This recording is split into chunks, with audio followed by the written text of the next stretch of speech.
So we are back again, this time, same date, which is April the 23rd. And I'm hoping that everything has been restored. The fault for the disruption in our line of communication is ours because somebody hit the modem and it's very sensitive. And once you hit it, it just shuts off. And so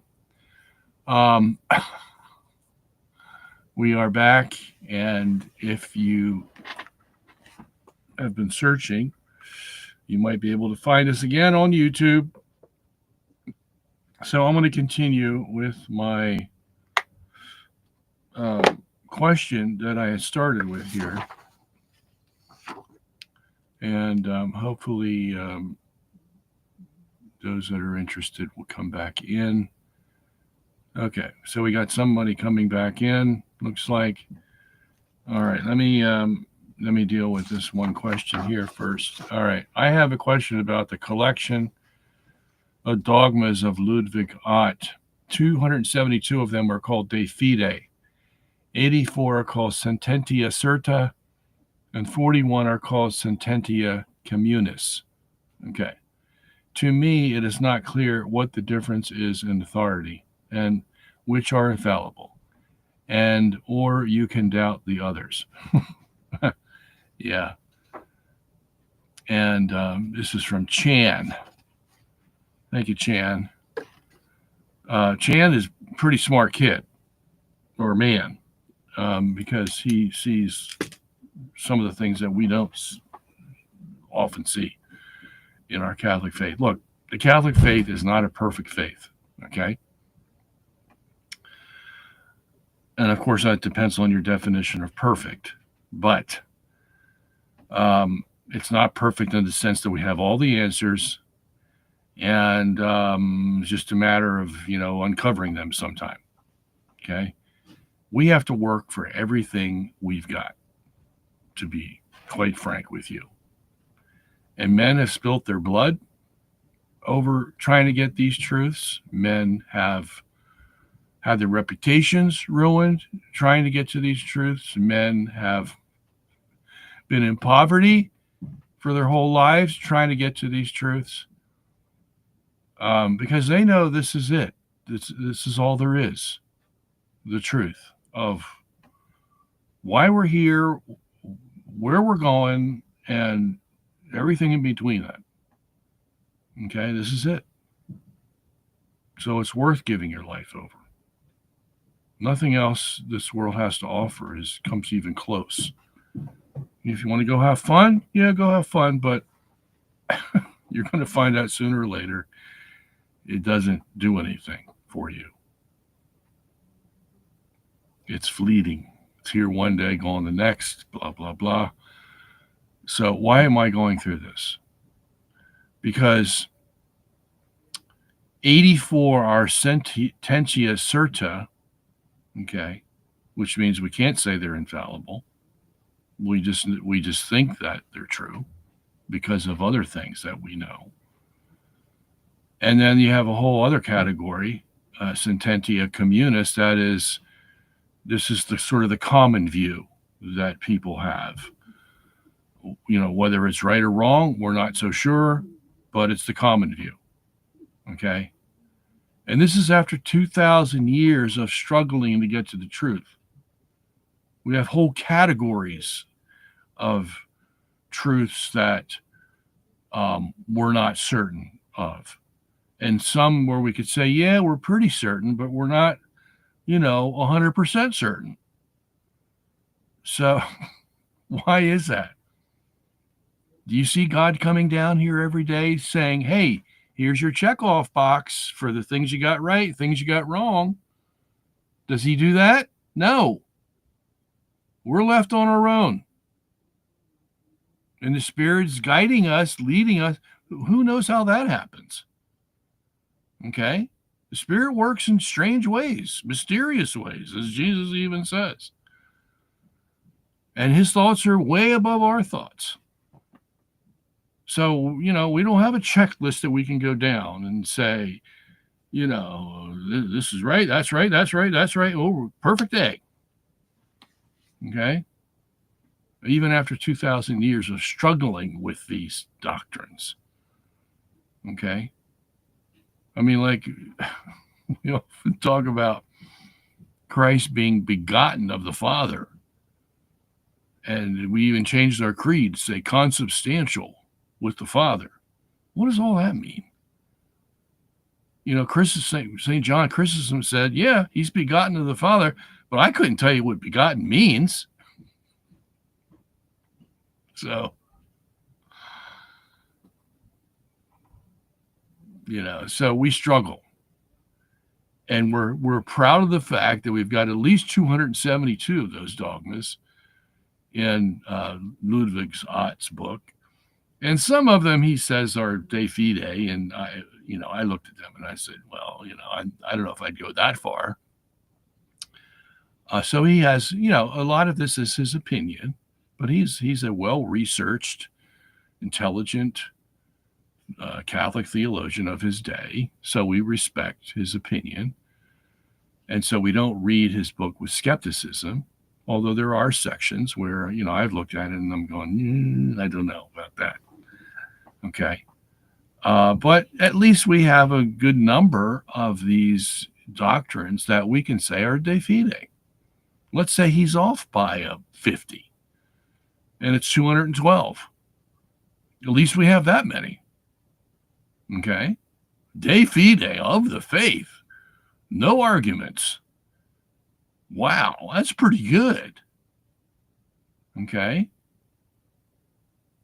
Since, as I said, God's not coming down here every day and giving us a checklist to make sure we got everything right. It just ain't happening. We have to struggle for every one of those de fide statements that are in Ludwig Ott's book. So we can be proud of that as Catholics, that we got that far. And if we're here another 1,000 years, maybe we'll get up to 372 instead of 272. We have 84 plus 41 left, right? So that's 125. That we have a pretty good sense of, but we're just not. You just can't call them de fide. Well, maybe in the next 1,000 years, if we're still here, we'll get those right. Okay. It takes time. It takes time and effort and the sweat of your brow, baby. That's what God told Adam is going to happen the day you sin. You're going to work for everything you have by the sweat of your brow. And every time you sweat, you're going to remember what I said. And I ain't changing it. Okay? So you're lucky you're here and not being punished in boiling oil. So, all right, let me go on to some other questions here. I'm glad it's working now.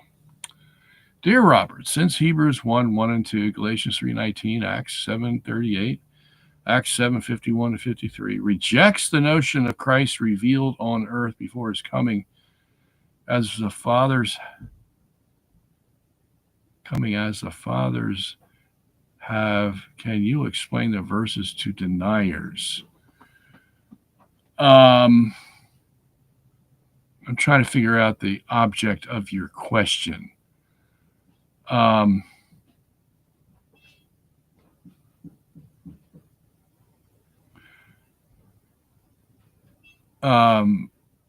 You're saying Hebrews, Galatians, Acts rejects the notion of Christ revealed on earth before his coming. I'm still trying to figure out what you're asking me.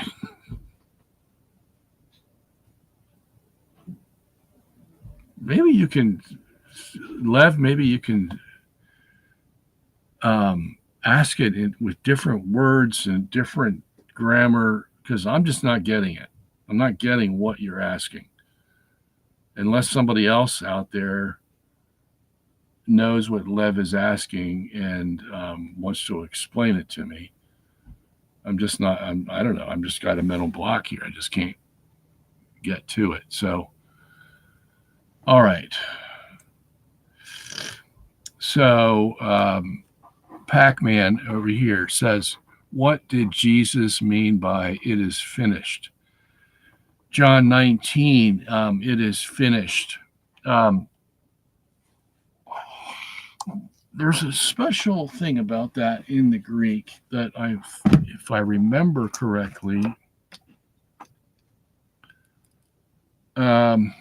we should know.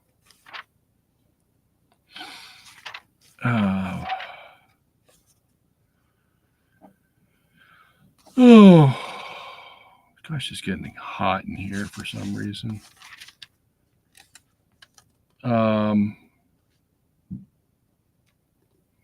Okay, so all these, John 19 is where it occurs, and what you find in John 19 are 7 passages from the Old Testament that Jesus is fulfilling. It's like one after the other. I don't know if you picked up on that when they were reading the Gospels during the Passion Week, but I always pick that up. It's like he did this so that the scriptures would be fulfilled. Okay? You get that's like 7 times in this chapter. And so that's what's being fulfilled. That's the it. But there was something about the it that I forget that I want to remember. And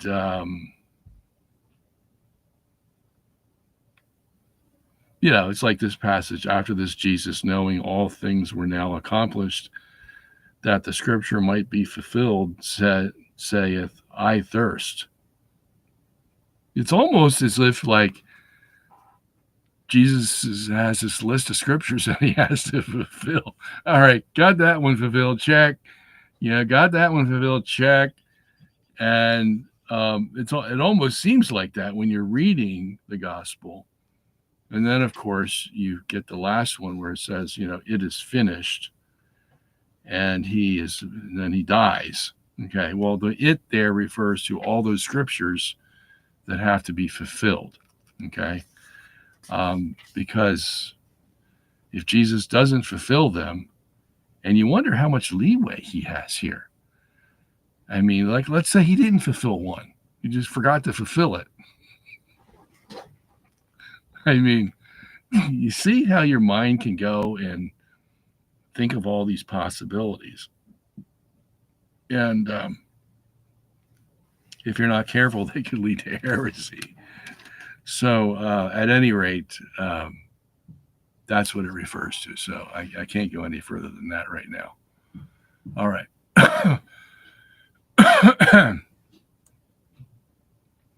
Are there black holes? Okay, I think I already answered them. Black holes are a mathematical result of the tensor equations of general relativity. Okay, because look, if you have a gravity, and Newton had the same problem, okay, and he never solved it. And general relativity, instead of trying to solve it, said, okay, what would happen if gravity collapsed in on itself?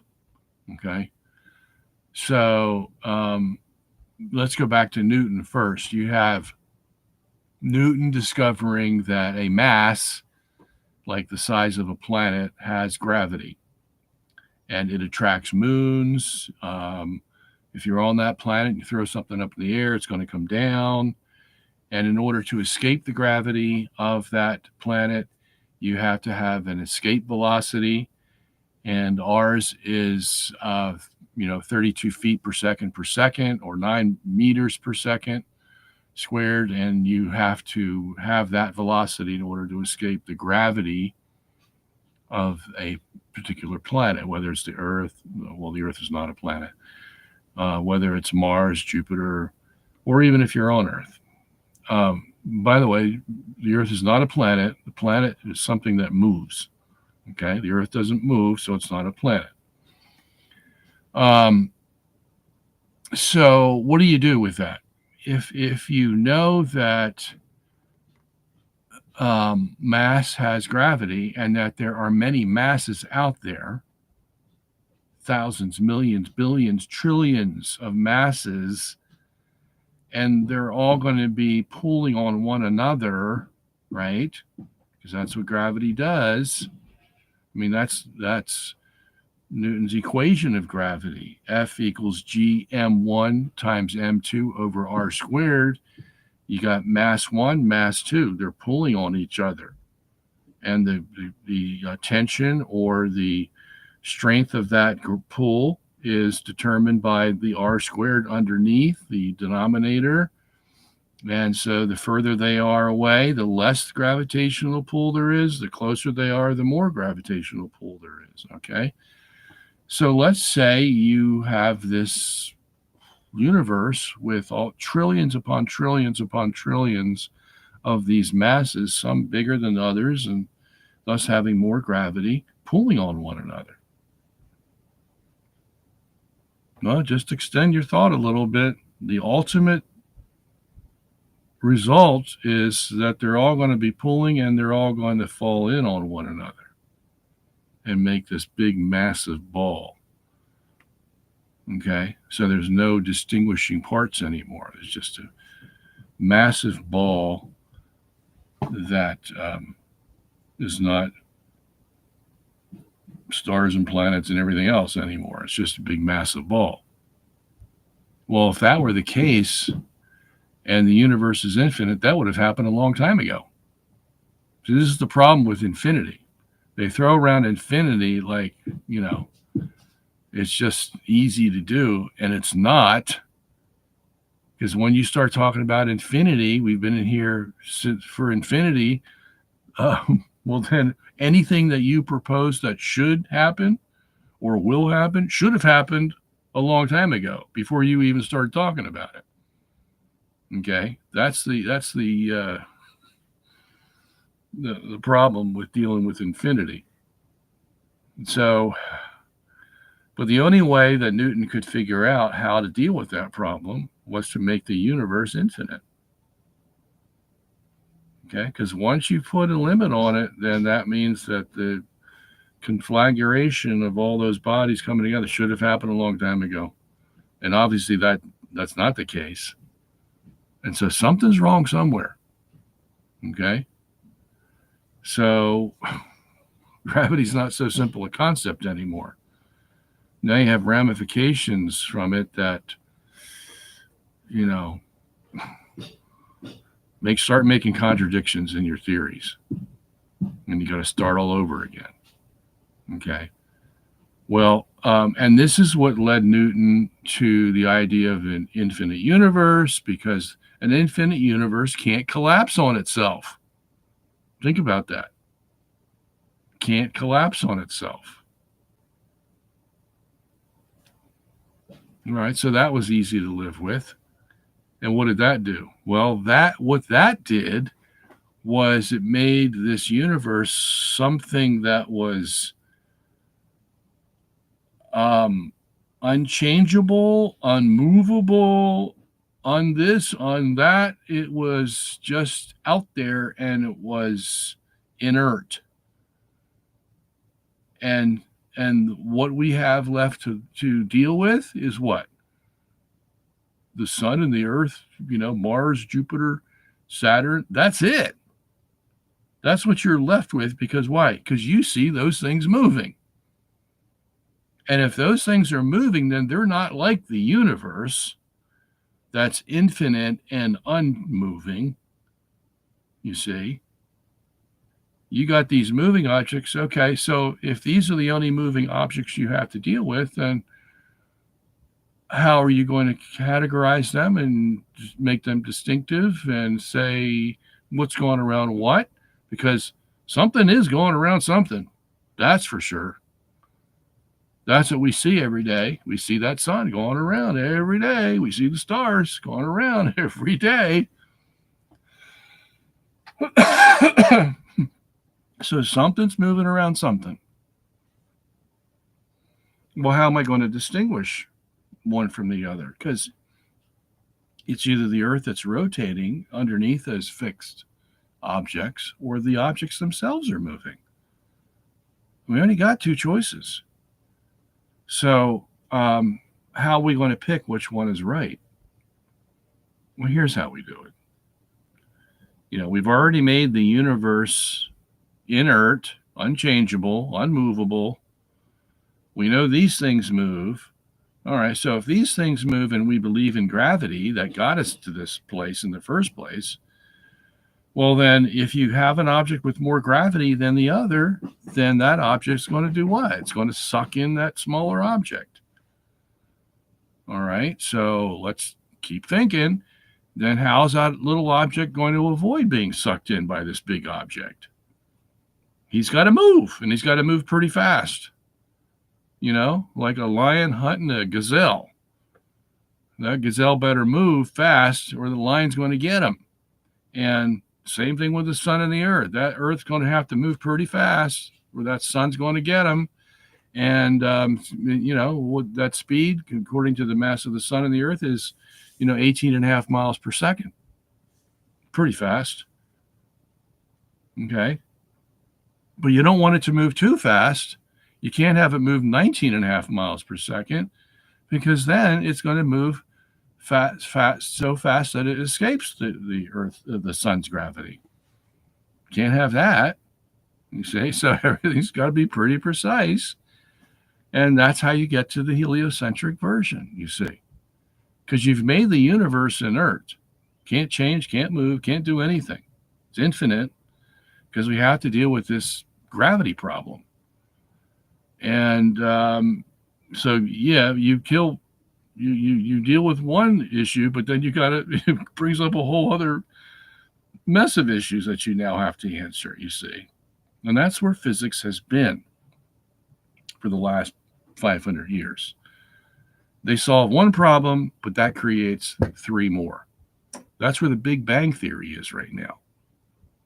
It's easy to say, well, it all just began with one big explosion back there. But then when you start talking about how, when, where, why, who, and all that about the explosion, that's when it becomes pretty difficult.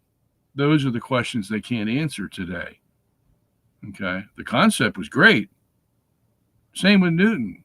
Concept was great, but look what it ends up with.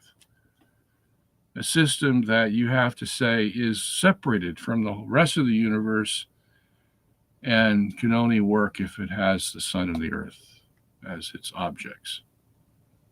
Now, is that any way to deal with the universe? Okay.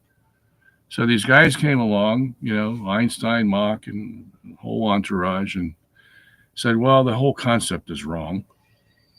Okay, because it is leaving out the rest of the universe.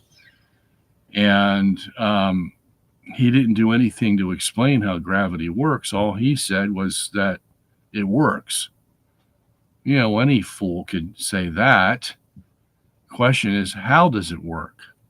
What is making the object pull the other object? Okay, it's easy to say, oh, yeah, well, it's all based on the inverse square law, because for every doubling of the distance, you make cut the gravity down by 25%. Yeah, that's all cool. But that doesn't explain how the gravity works. It just shows you how the gravity power dissipates the further you get from the object that has the gravity. That's all it does. You can do the same thing with a spray paint can. Really, because that's what the inverse square law does. A spray paint can has a nozzle, right? And what does that nozzle do for you? It spreads out the paint at an angle so that it spreads out. So the further you go back from the paper and press the nozzle, the wider will be the paint that you have on the paper. Okay. If you get real close with the nozzle and you spray what? The thinner is going to be the angle. Well, gravity works the same way. The further one object gets from the other, it's just like the angle of the spray paint can. It's going to diminish by the inverse square law. Anything that comes out at an angle is going to diminish by the inverse square law. That's what's happening. Okay, so there's no big deal there. But so the fact is, how do we explain gravity? And how do we get away from the whole idea that gravity left on its own for a long time is going to suck everything in?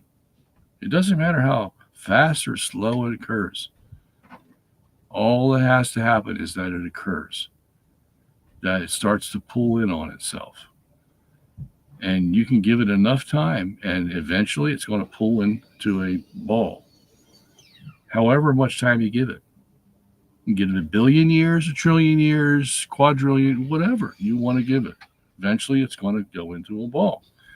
So if the universe is made of gravity, because Einstein's whole theory is based on gravity.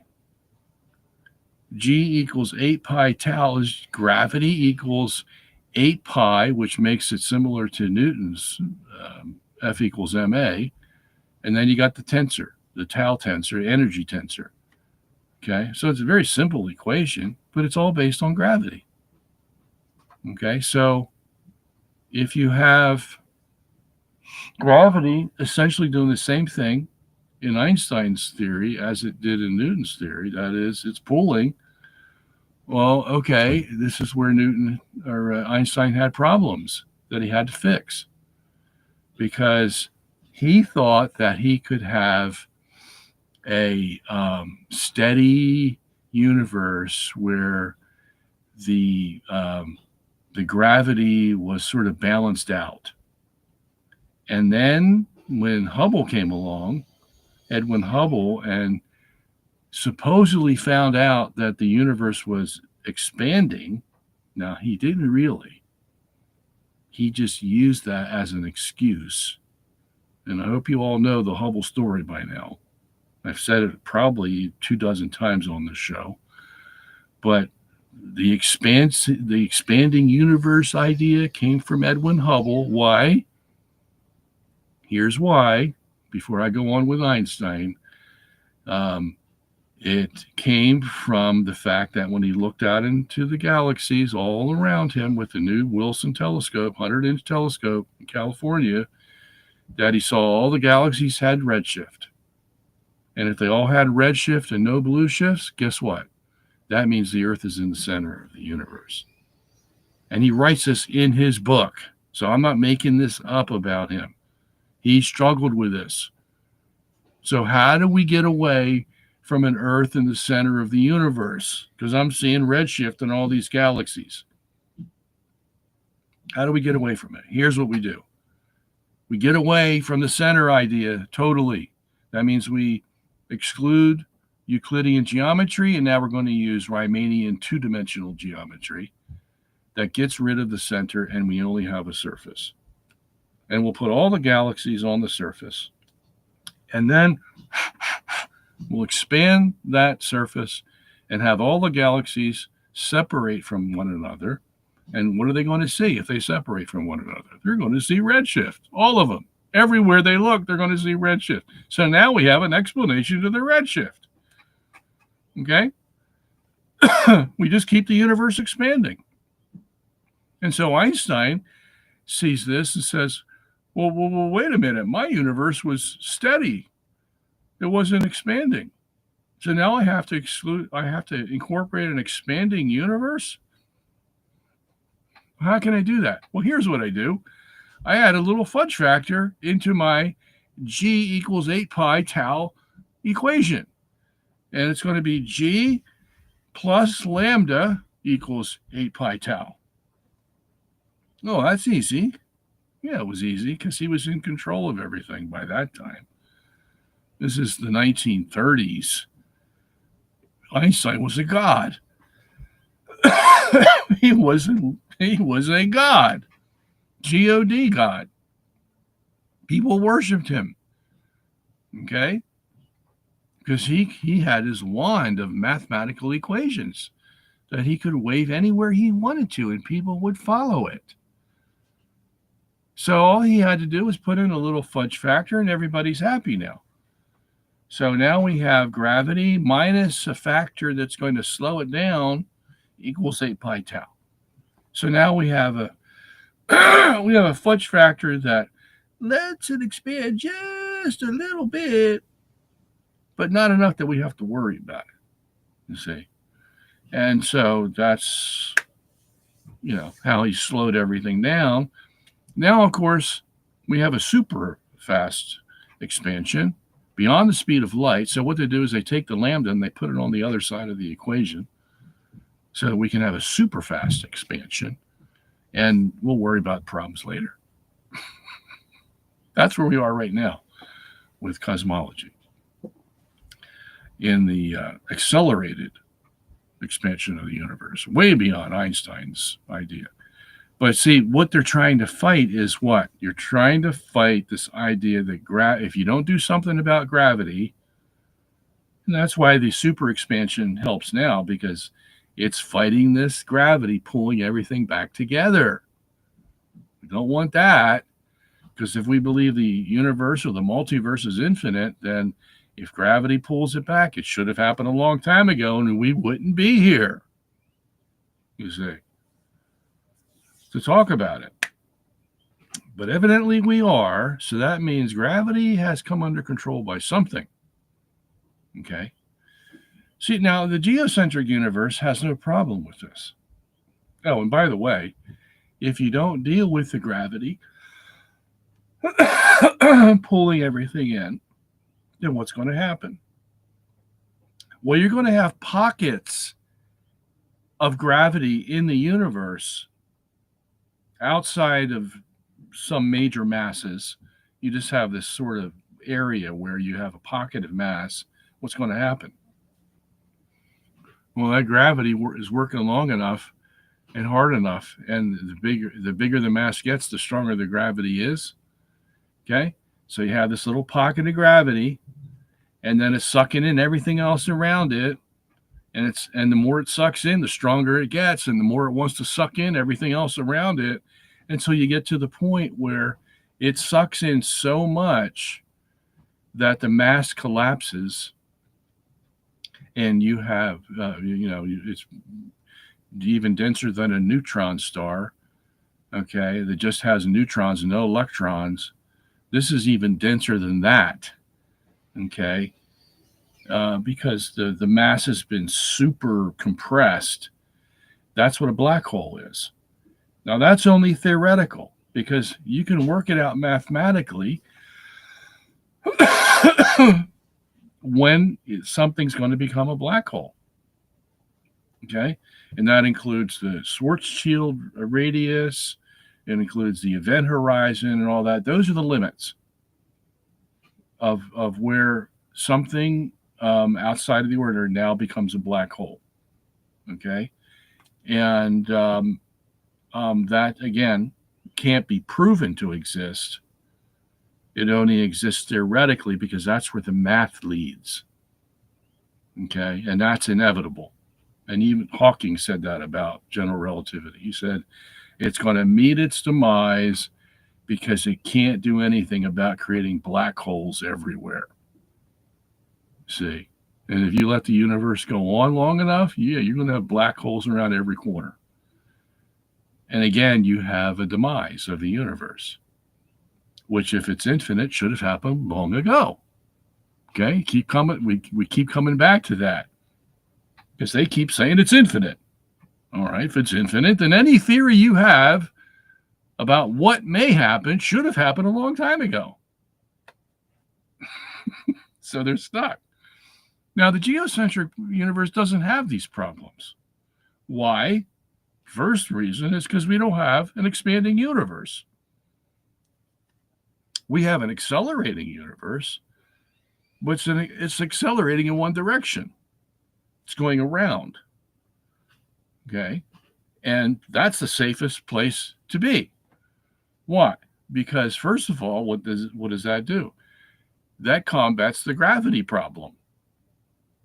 Because if you got a universe with an inertial force that's combating the internal force of gravity, right? You got three inertial forces, centrifugal, Coriolis, and Euler, that are fighting against the pull of gravity inward. Perfect. We're in perfect balance.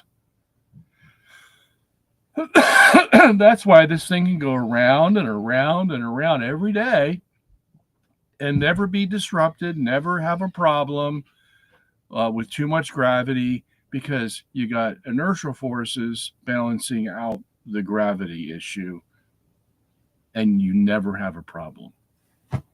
That's what the geocentric universe gives you. So by far, the geocentric universe is the most stable universe. And really, it's the only one that works. Okay. And there's no black holes to speak of. Why? Because we don't have a gravity problem. We don't have pockets of gravity, because inertial forces that are created by the rotating universe are ubiquitous. They're all over the universe, and they're fighting the gravity issue in every sector of the universe. So there we have it. All right. I'm sorry to spend so much time on that. If there was a Big Bang, how come stars and planets and such are spheres? I've never seen anything blow up into anything orderly. Well, yeah, you can make an argument about that, especially from asteroids, because they're all irregular. Okay. And that begs the question, well, what made the asteroids? Was there an explosion of some bigger object? And if there was, then why don't we find little spheres everywhere? Okay. Well, it depends on the substance that is breaking up. If that substance is like, granite is not easily malleable in order to make a sphere. Okay. And anytime you have a sphere, you have to have malleable elements. And otherwise, you're not going to get it, because they're going to harden into irregular objects before they become a sphere. Okay. You have to have the right surface tension to have a sphere. So, now, for bigger objects, bigger than asteroids, and objects that have at least some gas, some liquid, and the solid portion is distributed so that it doesn't become strong enough to hold back the formation of a planet. Now look at our big planets out there: Neptune, Uranus, Saturn, Jupiter. They're mostly gases. Okay, so they're easily malleable to create into a sphere. And since a sphere has the least surface tension and the maximum effect of gravity, then they're easily going to become spheres. Okay. Now you got planets like Mars and Venus. We know a lot about Venus. It's practically another big gas planet, at least its atmosphere is, and it's so volatile that its inner core, its mantle, are a lot of molten liquid that would make it easily a sphere and keep it a sphere. Even the Earth, down below the mantle, it's pretty hot, liquidy, semi-liquid material. So again, you have the components of making a sphere. So that's basically the physics behind spheres. You have to have all the right ingredients in order to make it that. Otherwise, it's going to be irregular. And the only irregular objects we see are ones that are small. Okay. All right. A Protestant pastor by the name of Kenneth E. Hagin described himself as dying when he was a child 3 times in 10 minutes and falling into hell each time and being pulled back. Likely? No. God, these stories, they just keep coming out, because people are gullible. They will accept this. Oh, that must have happened. Yeah. He wouldn't lie to us. All I would say is, yeah, you're going to be in hell the 4th time, and that's going to be forever. You ain't coming back. All right. Read St. Cyril of Alexandria's sermons on the Gospel of John. He explains it thoroughly. Okay. What does he say? Question: what force causes the sun to seesaw up and down every 365.25 days? Why is it 364.25 days? Why does the sun stop? It's 365, by the way, 0.25 days. Why does the sun stop moving at the point of the solstices and then go in the opposite direction?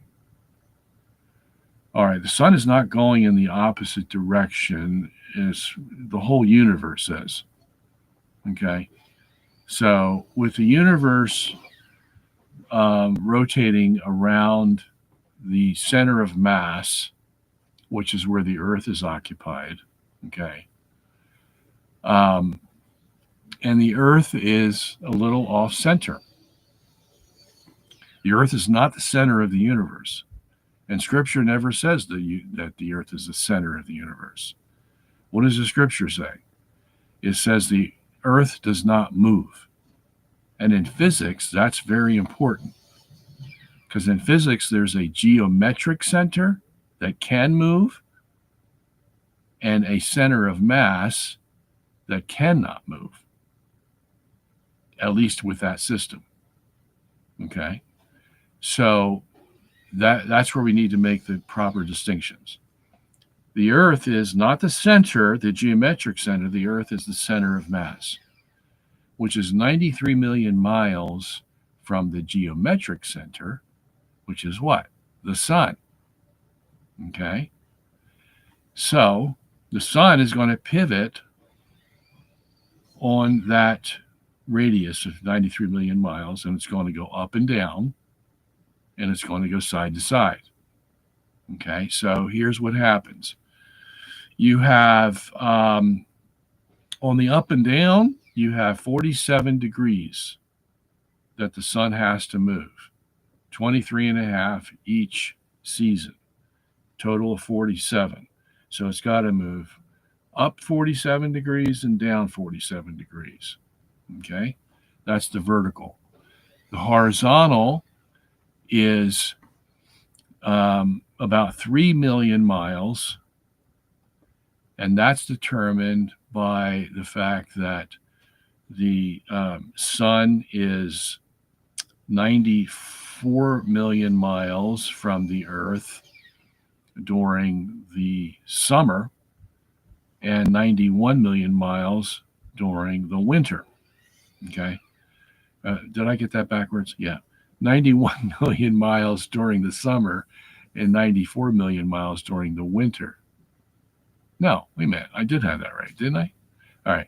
So it's closer in the winter, 91 million miles, and further away in the summer. So that's 94 million miles. So the difference is 3 million miles. So that's the horizontal that the sun is going to shift in relation to the fixed Earth. And then you add that to the 47 degrees. Now, how are you going to do that? Well, here's how it's done.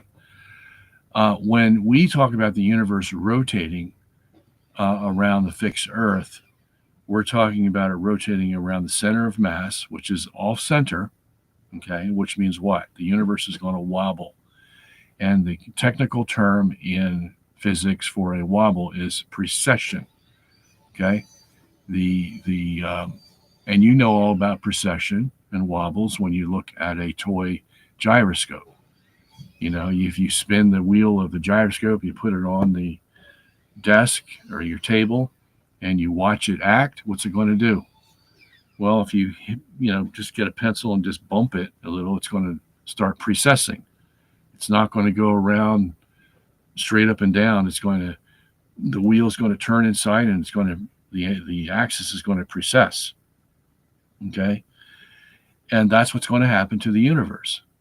If it's rotating off center, because it's going around the center of mass, it's going to precess. Now, it's not going to precess just horizontally like the toy gyroscope does. Okay, why is that? Because the toy gyroscope cannot precess vertically because it's on a table. The table is preventing it from going down and up. Okay, it can only go side to side. But that's not true with a free floating gyroscope that you would have, for example, with the universe rotating around a fixed Earth. It's going to gyrate both vertically and horizontally. So you're going to have a precession vertically and a precession horizontally. Okay, two precessions are going to occur. That is the answer to why the sun goes up 47 degrees, stops, turns around, and goes down. Why? Because the universe is precessing vertically.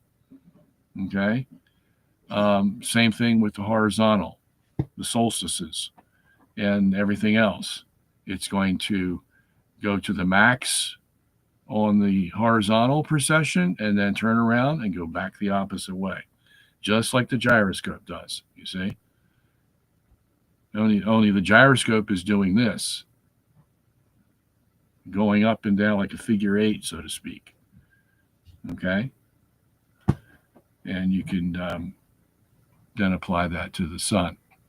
So and it happens over the 365.25 days, at least on the horizontal one. So the seesawing up occurs every 180 or so days. Why? Because it goes from June to December. The 47 degrees is covered from June 21st to December 21st. Then the 47 degrees going up is from December 21st to June 21st. Okay? That's the seesawing that you see. All right. Got 10 more minutes. Let's see what we got here. A question. Imagine the College of Cardinals does the unthinkable and elect. Yeah,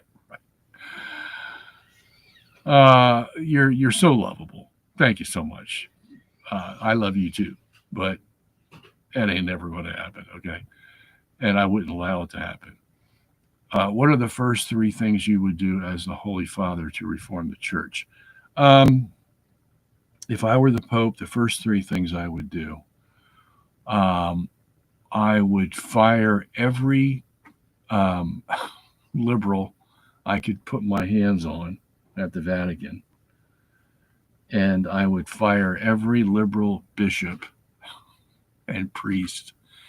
And I would fire the faculty of every liberal university and seminary. And I'd start from scratch. And somebody might think that's pretty radical. Well, okay, sorry, but that's what I would do. Okay. And then that's the first thing. And the second thing, I guess, I would revamp the church's teaching on Scripture to take out all the liberal nonsense that like, for example, the latest commentary, the Jerome Biblical Commentary, edition 3. That thing is a joke, absolute joke. It basically tears down every traditional doctrine that we have. And if it doesn't tear it down, it puts a question mark on it.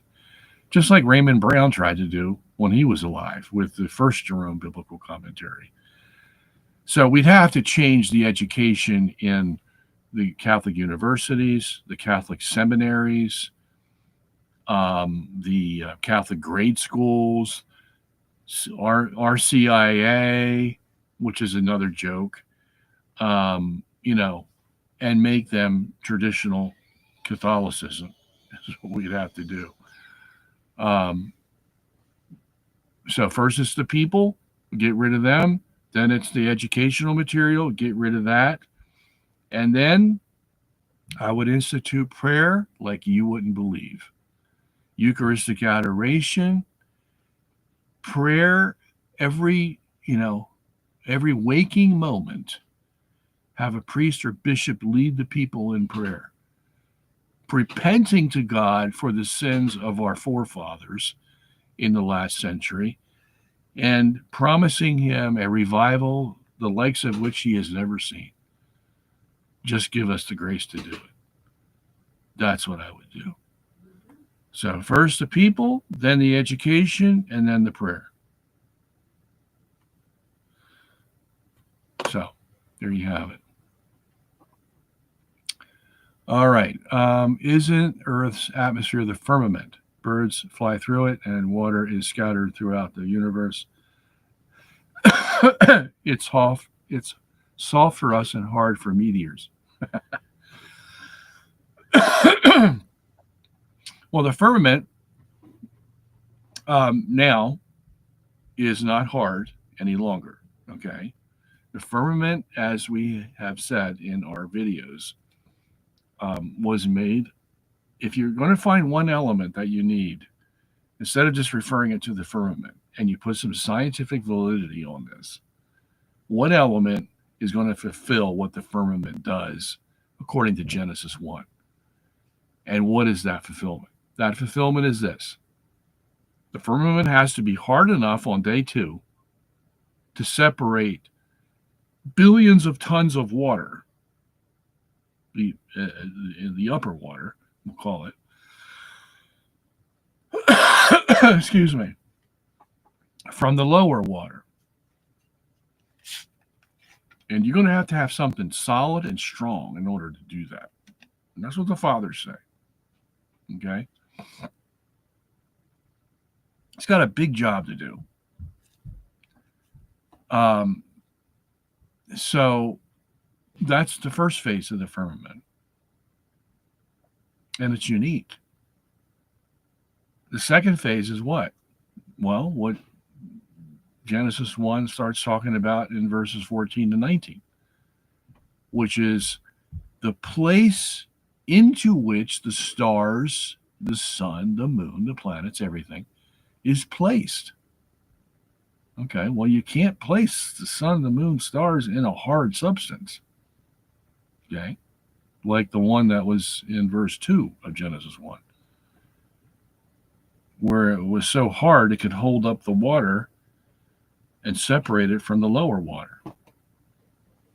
That's the kind of substance it was when it says hard. All right, so that means the firmament had to change from being a solid substance to being an ethereal substance. Because only an ethereal substance, like outer space we see now, could you place the sun, the stars, the moon, and everything else, all the celestial bodies. So you got two different concepts of the firmament. And amazingly enough, the Hebrew word Rakia allows both of them. Isn't that amazing? The Hebrew word Rakia for firmament can be something very hard, or it can be something very ethereal. Now that's something, because these guys knew nothing about that concept. You know, I mean, and if you were to assign one of the 92 natural elements to this concept of being hard on the one hand and ethereal on the other, and do so with rapidity and consistency and not anything complicated, what element do we have that can do that? And we have one. It's called hydrogen. Okay? Hydrogen can be a solid metal at cold temperatures and pressure. A solid black metal that is as hard as you can imagine. And on the other hand, when it's heated and the pressure's taken off, it can be one of the most ethereal substances that we know, because it only has one proton and one electron, so it's not dense. So it can do a lot of things for you because it's so simple. And that's what is the present substance of the firmament. In our video, we have evidence from several sources. 90% of outer space is made of what? Hydrogen. They find it everywhere. 90%. So where did that all come from? Well, that's what the firmament is, you see, from Genesis 1. And what happened to the firmament? Well, Genesis 1 doesn't tell us, but there are 10 other passages in the Old Testament that tell us it expanded. It was stretched by God, the firmament. Okay? And once that stretching started in day 2, it resulted in the firmament going from solid to ethereal. And the more you stretch it, the more ethereal it becomes. But it's always there. That's why we find 90% of the universe is hydrogen. So it fits pretty well. Okay.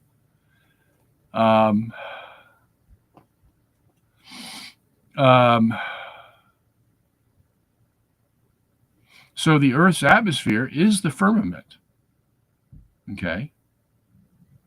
Because guess what? We have hydrogen here on Earth.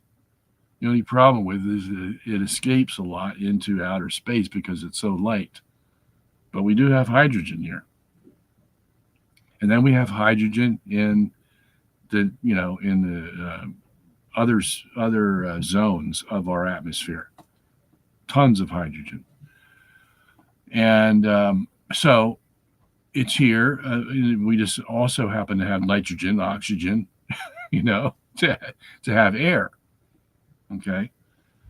But the original firmament, yeah, it's everywhere.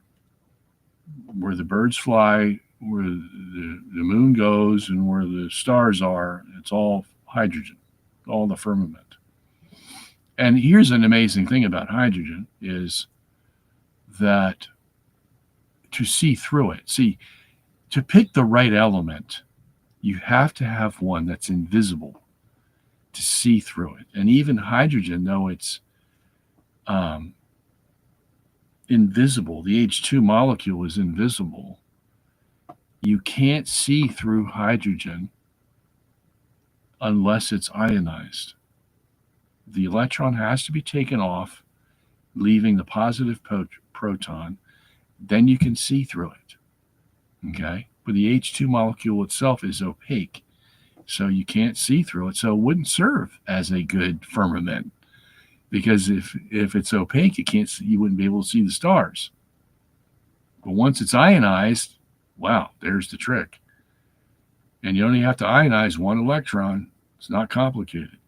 So it makes for a good firmament. Okay? All right, so it is 5 o'clock. We did get through this today. I thought, I didn't know whether we would be here for a long time or not, but we did manage to finish, and looks like we've gone for almost an hour on the second bout here. So I'm sorry for the inconvenience. I do know the culprit. It was my wife. She said she hit the modem with the vacuum cleaner. And so that's where it came from. Not the devil today. All right. So anyway, we'll see you next week. That would be April the 30th. And I'm having a birthday on Friday. So wish me well. And until I see you, please pray for me, and I will pray for you. And let us live to the glory of God, please Him in everything we do, every thought, every action, and make Him happy. God bless.